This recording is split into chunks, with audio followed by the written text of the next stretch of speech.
Hello साथियों, आप सभी का स्वागत है जेके शिक्षा चैनल में। और साथियों, आज हम महत्वपूर्ण रूप से क्लास 10 का चैप्टर लेके आए हैं। चैप्टर नंबर 4 राजनीतिक दल, जो कि लोकतांत्रिक राजनीतिक सेकंड का एक महत्वपूर्ण टॉपिक है। और इसमें महत्वपूर्ण रूप से जो बोर्ड के द्वारा पूछे गए अभी तक जो प्रश्न है, जो लगातार जो सीबीएसई बोर्ड हो या माध्यमिक शिक्षा बोर्ड हो, तो अन्य कई राज्यों में और कई जो केंद्र का जो विद्यालय है उसमें मुख्य रूप से बोर्ड में पूछे हुए महत्वपूर्ण सवाल है। तो आइए हम शुरुआत करते हैं, ध्यान से समझिएगा। तो देखते हैं, सबसे पहले राजनीतिक दलों की जरूरत क्यों है, स्पष्ट कीजिए। यह सीबीएसई 2019 और 2020 में पूछा हुआ, 2 बार पूछा हुआ प्रश्न है। उसी प्रकार इसी प्रश्न को लोकतांत्रिक देश में राजनीतिक दलों की आवश्यकता का वर्णन कीजिए या व्याख्या कीजिए। एक बार आपको प्रश्न अच्छी तरह से समझना है, यहीं पर मैं याद करवाता हूँ, बने रहिए आप। केवल राजनीतिक दलों की जरूरत निम्नलिखित कारणों से है। एक बार तो ये आपको लिखना है उत्तर में कि राजनीतिक दलों की जरूरत निम्नलिखित कारणों से है। एक बार आप समझिएगा। पॉइंट नंबर फर्स्ट, यदि राजनीतिक दल न हो तो समस्त उम्मीदवार स्वतंत्र या निर्दलीय होंगे, तब इनमें से कोई भी बड़े नीतिगत परिवर्तन के बारे में लोगों से चुनावी वायदे करने की स्थिति में नहीं होगा।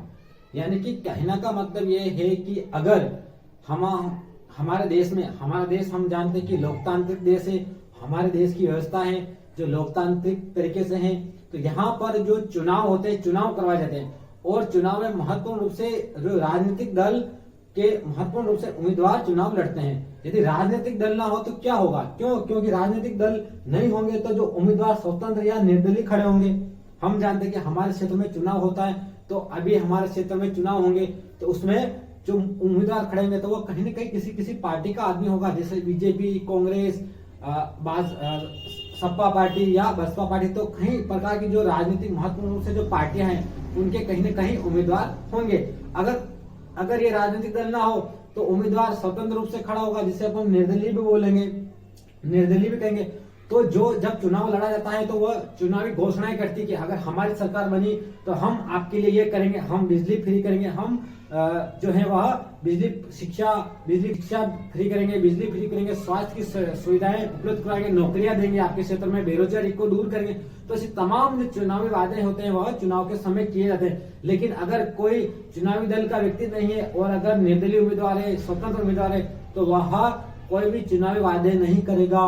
तो ये यहीं पर बात कही गई कि यदि राजनीतिक दल न हो तो समस्त उम्मीदवार स्वतंत्र या निर्दलीय होंगे, तब इनमें से कोई भी बड़े नीतिगत परिवर्तन के बारे में लोगों से चुनावी वादे करने की स्थिति में नहीं होगा। नीतिगत जो फैसले लिए जाते हैं राजनीतिक के दल के द्वारा, वह फैसले नहीं लिए जाएंगे। क्योंकि मतलब एक स्वतंत्र अपने दम पर लड़ रहा है चुनाव, तो इस प्रकार वह राजनीतिक पार्टी से चुनाव न लड़के वह एक स्वतंत्र रूप से कोई भी व्यक्ति खड़ा होकर चुनाव लड़ रहा है। इसलिए कहीं न कहीं जो है राजनीतिक दल की इसमें महत्वपूर्ण भूमिका होती है। तो पहला पॉइंट क्लियर। दूसरा पॉइंट, सरकार बन जाने के पश्चात इसकी उपयोगिता संदिग्ध होगी। अब जैसे सरकार बन गई, चुनाव जीत गए, कोई निर्दलीय व्यक्ति चुनाव जीत गया, तो अब हम उसकी जो स्थिति होगी या उपयोगिता होगी संदिग्ध होगी। अब वह क्या करेगा? क्या वह पार्टी के लिए काम करेगा? नहीं। क्या वह सरकार के लिए काम करेगा? हो सकता है उसके अंदर जो अधिकार तो मिल गए, लेकिन क्या वह जनता के लिए काम कर पाएगा? नहीं। क्योंकि वह तो स्वतंत्र खड़ा हुआ है। तो कहीं न कहीं उसकी जो संदिग्ध स्थिति होगी, उसकी उपयोगिता होगी संदिग्ध होगी। तो ये दूसरा पॉइंट क्लियर। तीसरा पॉइंट, राजनीतिक दलों के अभाव में निर्वाचित प्रतिनिधि सिर्फ अपने निर्वाचन क्षेत्रों के किए गए कार्यों के प्रति ही जवाबदार होंगे। देश या राज्य कैसे चलाना है, इसके लिए कोई भी उत्तरदायी नहीं होगा। अब देखिए, यदि कोई उम्मीदवार लड़ा है तो अपने जो क्षेत्र है उसके लिए जवाबदारी होगा। वह ये नहीं सोचेगा कि देश को कैसे चलाना है।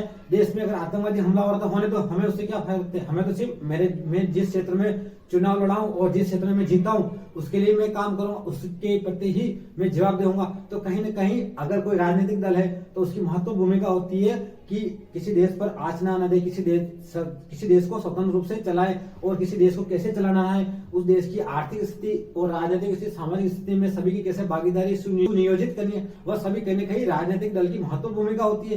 तो हम यहाँ देखते हैं कि अगर राजनीतिक दलों के अभाव में निर्वाचित प्रतिनिधि सिर्फ अपने निर्वाचन क्षेत्रों के किए गए कार्यों के प्रति ही जवाबदार होंगे, देश या राज्य कैसे चलाना है उसके लिए कोई भी उत्तरदायी नहीं होगा। तो आपका उम्मीद करता हूँ कि साथियों आपको तीसरा जो है पॉइंट समझ में आएगा। साथियों समझ में आ रहा तो प्लीज चैनल को सब्सक्राइब जरूर करें, शेयर करें और अधिक से अधिक कमेंट जरूर करें। तो राजनीतिक दल के अभाव में, चौथा पॉइंट है, राजनीतिक दल के अभाव में सरकार निरंकुश हो जाती है। क्यों? क्योंकि सरकार की गलत नीतियों एवं कार्यक्रमों का विरोध करने के लिए कोई भी समूह नहीं होगा।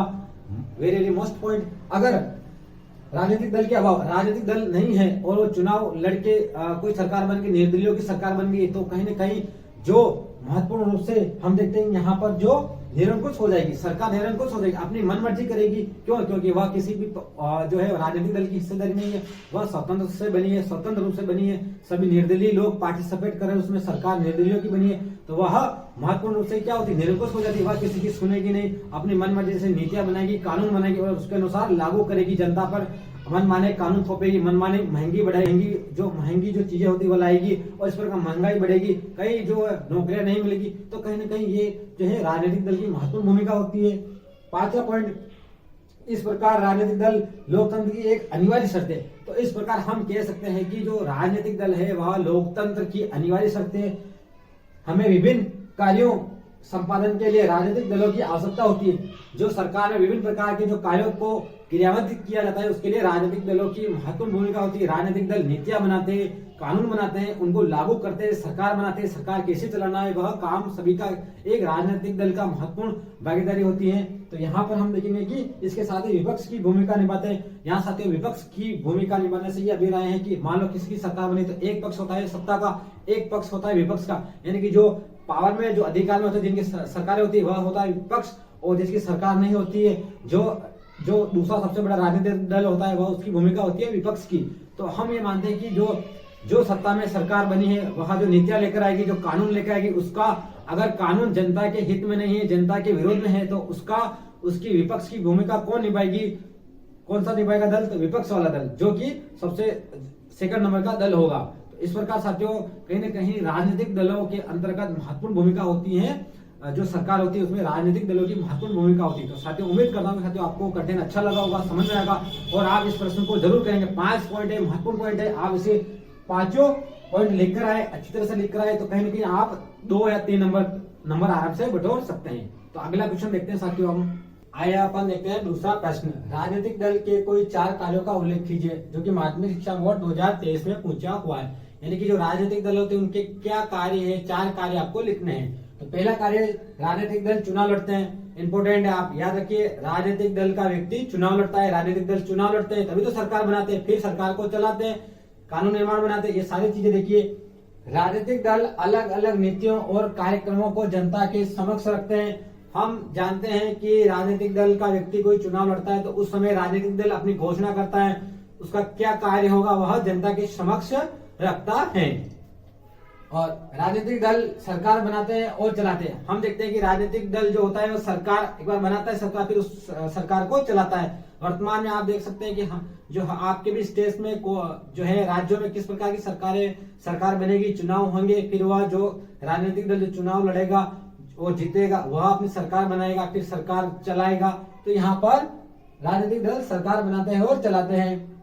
चौथा पॉइंट, राजनीतिक दल देश के कानून निर्माण में निर्णायक भूमिका निभाते हैं। और जो देश है, राज्यों के जो निर्माण में, जो कार्यक्रम में देश और राज्यों के जो नीतिगत जो फैसले होते हैं उनके कानून निर्माण में जो है वह जो राजनीतिक दल महत्वपूर्ण भूमिका निभाते हैं। कोई कानून बनाना है तो उसके अंतर्गत फैसला लेने के लिए महत्वपूर्ण भूमिका कौन निभाता है? तो उस दल का जिस दल की सरकार होती है उस जो नेता होता है वह महत्वपूर्ण भूमिका निभाता है।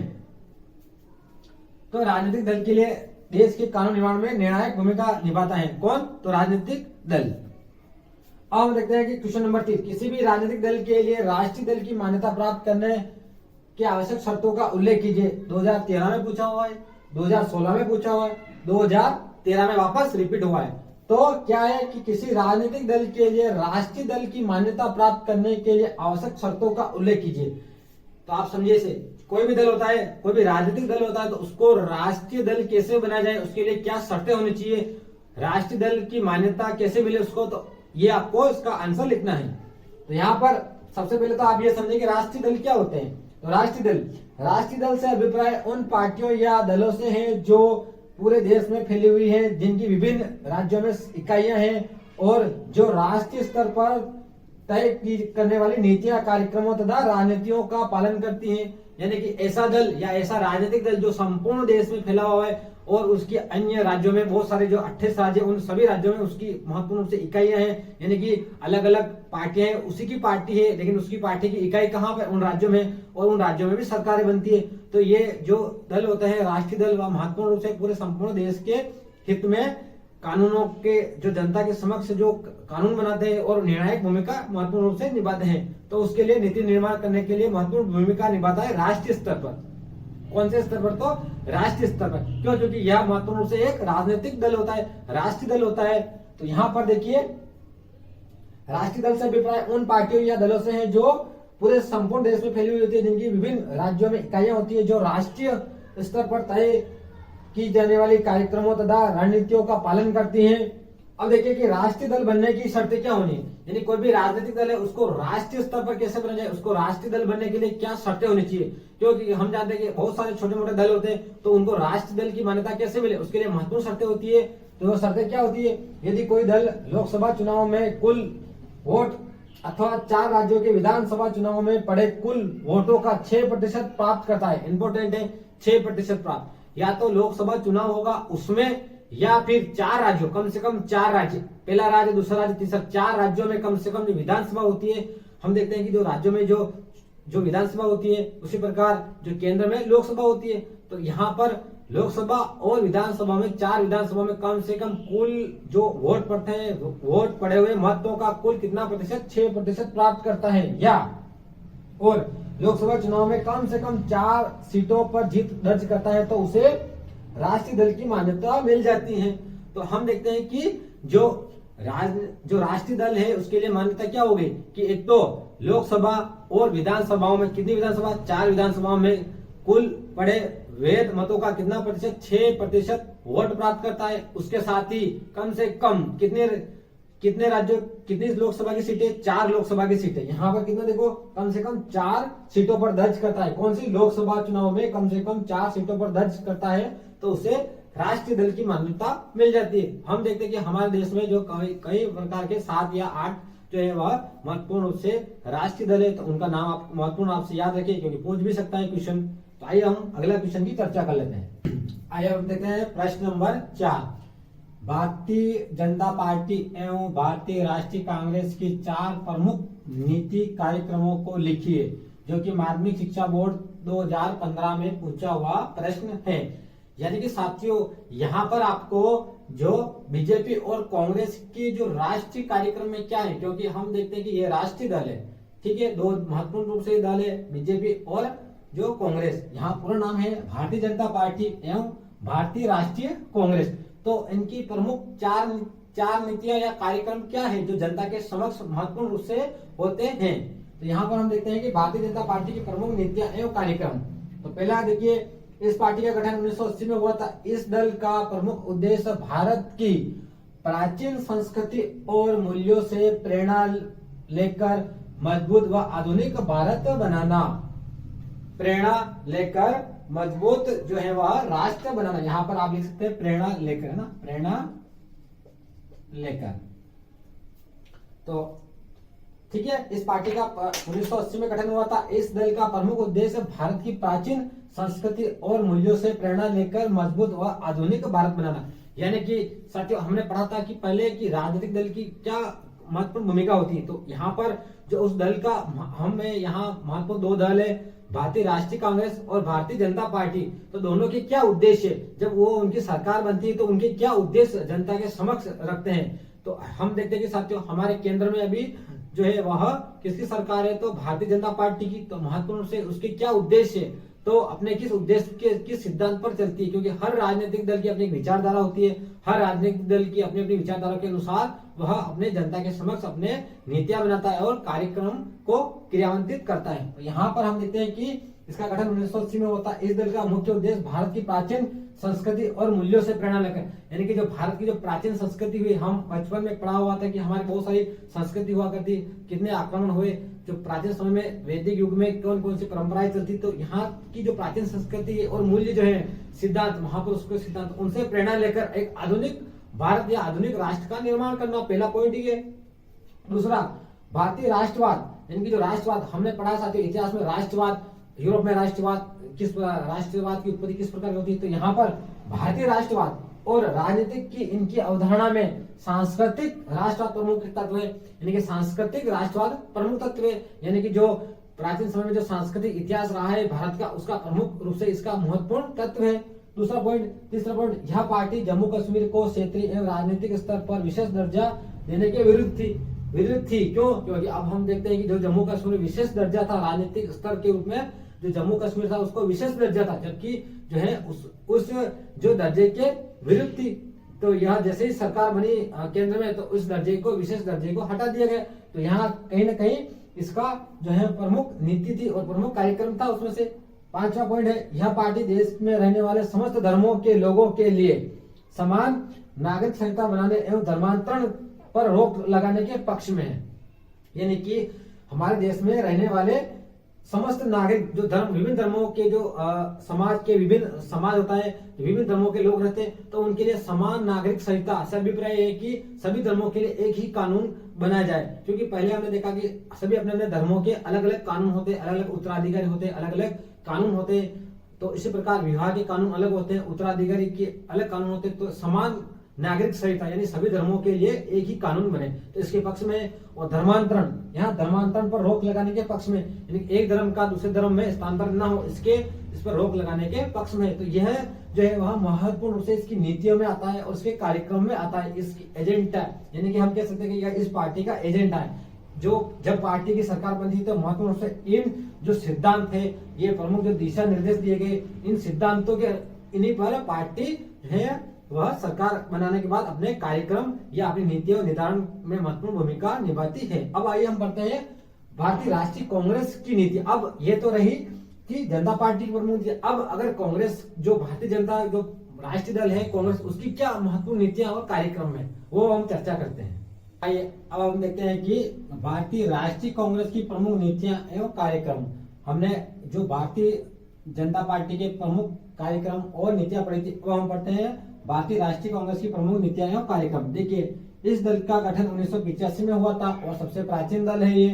इसके साथ इस पार्टी का मुख्य उद्देश्य धर्मनिरपेक्षता एवं कमजोर वर्गों एवं अल्पसंख्यक समुदाय के हितों की रक्षा करना, यानी कि यहाँ पर धर्मनिरपेक्षता का मतलब ये होता है कि ये जो दल है महत्वपूर्ण से धर्मनिरपेक्षता की भूमिका निभाता है, यानी कि किसी भी एक धर्म को सपोर्ट नहीं करता है, सभी धर्मों को बराबर मान्यता देता है और सभी धर्मों को अपने अपना धर्म अपनाने का उस मुख्य उद्देश्य पे काम करता है। इसके साथ यह कमजोर वर्गों एवं अल्पसंख्यक का मतलब होता है कि ऐसा समुदाय जो हमारे क्षेत्र में कम है, ठीक है, ज्यादा बहुसंख्यक में न होकर अल्प मत में है, तो वह बहुत अल्पसंख्यक कहलाता है, के हितों की रक्षा करना इसका मुख्य उद्देश्य। इसका मुख्य उद्देश्य है कमजोर वर्गों एवं अल्पसंख्यकों के समुदाय के हितों की रक्षा करना प्रमुख उद्देश्य है। इसी के साथ यह पार्टी नई आर्थिक नीतियों की समर्थक है, नई नई आर्थिक नीतियां लेकर आती है। किसी देश की जो विकास पूर्ण रूप से है उसके लिए नई नई आर्थिक नीतियां बनती है, तो नई नई आर्थिक नीतियों की समर्थक है। और इसी के साथ जब नई आर्थिक नीतियां बनती हैं तो इस बात को लेकर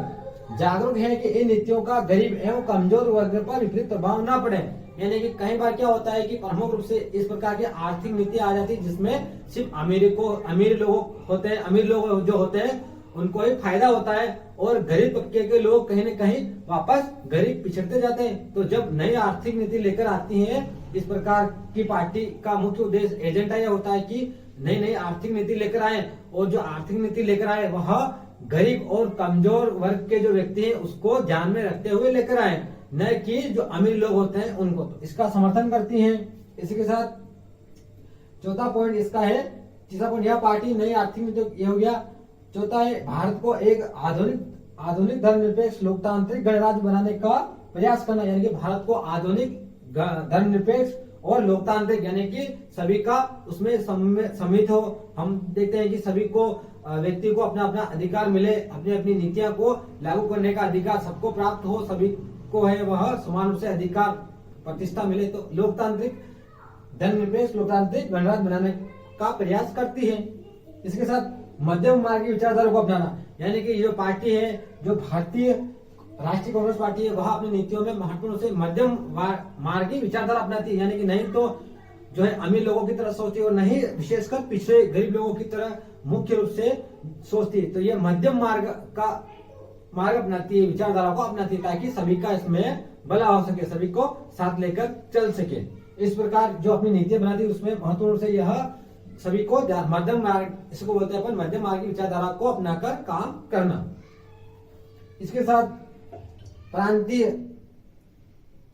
जो 5वां प्रश्न है, प्रांतीय दल किसे कहते हैं। अभी तक हमने पढ़ा था साथियों कि राष्ट्रीय दल क्या होता है, लेकिन अब प्रांतीय दल भी जरूरी है कि प्रांतीय दल क्या होता है, यानी कि एक जो राज्य होता है, एक क्षेत्र विशेष होता है, वहीं पर वह दल होता है और चुनाव लड़ता है और वहीं पर ही उस नागरिकों के नीति निर्माण में महत्वपूर्ण भूमिका निभाता है, या वहां के क्षेत्र निवासियों के लिए वह कार्य करता है, वहीं पर ही चुनाव लड़ता है। वह ऐसा दल क्या कहलाता है, प्रांतीय दल या क्षेत्रीय दल। तो यहाँ पर प्रांतीय दल किसे कहते हैं, तो वह दल जो किसी क्षेत्र विशेष अथवा सिर्फ राज्य में ही होता है, अथवा वे सिर्फ उस क्षेत्र या राज्य के निवासियों के लिए ही कार्य या चुनाव लड़ते हैं, प्रांतीय या क्षेत्रीय दल कहलाते हैं। और हम जानते हैं, हमने पढ़ा था कि इस प्रकार के प्रांतीय दल को राष्ट्रीय दल की मान्यता मिलने के लिए क्या करना चाहिए। तो इस प्रकार के जो दल होते हैं, प्रांतीय दल छोटे होते हैं और प्रांतीय दल भी राष्ट्रीय दल बन सकता है। कैसे बन सकता है, तो हमने पढ़ा था कि कुल वैध मतों का 6% चाहिए और कम से कम लोकसभा का चुनाव लड़ने के लिए उसको कम से कम जो है वह 4 सीटें अनिवार्य रूप से जीत हासिल हो सके। तो इस प्रकार साथियों ये 5 महत्वपूर्ण क्वेश्चन है। अब हम एक क्वेश्चन और पढ़ते हैं। प्रश्न नंबर 6, राजनीतिक दल अपना कामकाज बेहतर ढंग से करे, इसके लिए उन्हें मजबूत बनाने के कुछ सुझाव दे। यानी कि आपको जो राजनीतिक दल है, जो चुनाव लड़ते हैं, फिर उनकी सरकार बनाते हैं, तो अपना बेहतर ढंग से काम कैसे करे, इसके लिए आपको कोई सुझाव देने हैं। तो यहाँ पर ये प्रश्न आया हुआ है माध्यमिक शिक्षा बोर्ड 2016 में, यानी कि आपको राजनीतिक दल अच्छे तरह से काम कैसे करे उसके लिए सुझाव देने हैं। तो यहाँ पर सबसे पहला सुझाव है कानूनों का निर्माण, यानी कि राजनीतिक दल के अंतर्गत एक कानून का निर्माण होना चाहिए ताकि उस कानून के अनुसार वह राजनीतिक दल अपना काम करे। यहाँ पर देखिए, राजनीतिक दलों के आंतरिक कामकाज को व्यवस्थित करने के लिए कानूनों का निर्माण किया जाना चाहिए। सभी दल अपने अपने सदस्यों की सूची रखें, अपने संविधान का पालन करें। यानी कि जो राजनीतिक दल होता है उसका अपना एक संविधान होना चाहिए और उसके अकॉर्डिंग वह अपने सदस्यों की सूची रखे और उसके अनुसार वह अपना काम करे, ताकि जो संविधान बना होगा, अपना राजनीतिक दल का अगर संविधान बना होगा तो उस संविधान के अनुसार वह अपना काम कर पाएंगे, उसके अधीन रहकर वह अपना काम कर पाएंगे और अपना कोई भी राजनीतिक दल अपनी मनमर्जी नहीं करेगा और आउट ऑफ संविधान के अनुसार जाकर वह काम नहीं करेगा। तो पहला पॉइंट कंप्लीट, इस प्रकार अपना संविधान का पालन करेगा। तो पहला पॉइंट कंप्लीट। अब देखते हैं दूसरा, महिलाओं के लिए आरक्षण व्यवस्था।